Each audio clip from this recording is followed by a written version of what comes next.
Namu. Munduga will give it to Racha. Yes. హరహర మహాదేవ్. ఇదే నాదం cinema theatre. ఇప్పుడు నేను ఎక్కువ మాట్లాడను.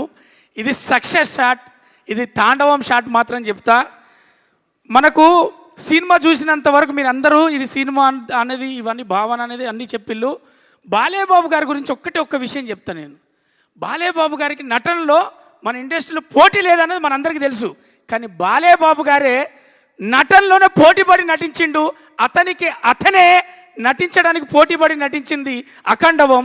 ఎందుకంటే అఖండ తాండవంలో నటిస్తే జరగదు, అణువు తను ఫీల్ అవుతే, అణువు భక్తితో మునిగి తేలితే తప్ప ఆ అఖండ క్యారెక్టరు ఒక్కొక్క ఎక్స్ప్రెషన్ కావచ్చు, ఒక్కొక్క నటన చేసిన చలిలో కావచ్చు. చలి ఏంటిది, నేను చేసేది నటన. ఒకటే చెప్తున్నా, తెలుగు మన టాలీవుడ్లో నందమూరి రాముడు, మనకు నందమూరి తారక రాముడు ఎలా అయితే బాధ్యతగా మనకు సినిమాలు అందించాడో, తన తనయుడుగా సినిమాలు అది సాంఘికమైన అది ఏ పాత్రలైనా చేస్తూ ఈరోజు అఖండ తాండవం ద్వారా అతనికి కావలసిన స్థానంలో కూర్చొని మన చేత గౌరవింపబడుతున్నాడు. అది నందమూరి తారక రాముడు తనయుడిగా బాలకృష్ణ గారికి ఇది చెందింది, అర్హత కలిగింది, ఈరోజు తెలిసింది. అందుకే మనం ఫీల్ అవుతున్నాం. ఇక ఒకటే చెప్తా, ఇది సక్సెస్ షాట్.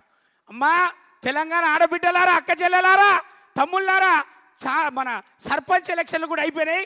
ఇక మీరు కదిలి సినిమా థియేటర్లో పోతే ఈ సినిమాని గెలిపిస్తే మన అందరం కూడా సినిమా కాదమ్మా, ఇది మన పిల్లలకు, మన ఆడబిడ్డలకు, మన తల్లిదండ్రులకు అందరితో పాటు చూసే ఒక బాధ్యతతో కూడినటువంటి సినిమా. మనకు బాలయ్య బాబు గారు, బోయపాటి గారు, తమన్ గారు ముగ్గురు కలిసి మనల్ని అందరికీ ఏం చెప్పాలో, ఏది చెప్పాలో, ఇప్పుడు కాకపోతే ఇంకెప్పుడు చెప్తాం, ఇది కాకపోతే ఇంకేది చెప్తాం అని ఒక భావనతోటి మనకు అందించినటువంటి చిత్రాన్ని మనమే చూడాలి, మనమే విజయవంతం చేయాలి. ఆడబిడ్డలకు, అక్క చెల్లెలకు, ప్రేక్షక దేవులందరికీ నేను విన్నవించుకునేది మాత్రం ఇది ఒకటే. Thank you so much. Thank you so much. ఎప్పుడు ఫన్ జనరేట్ చేస్తూ ఉంటారు మీరు.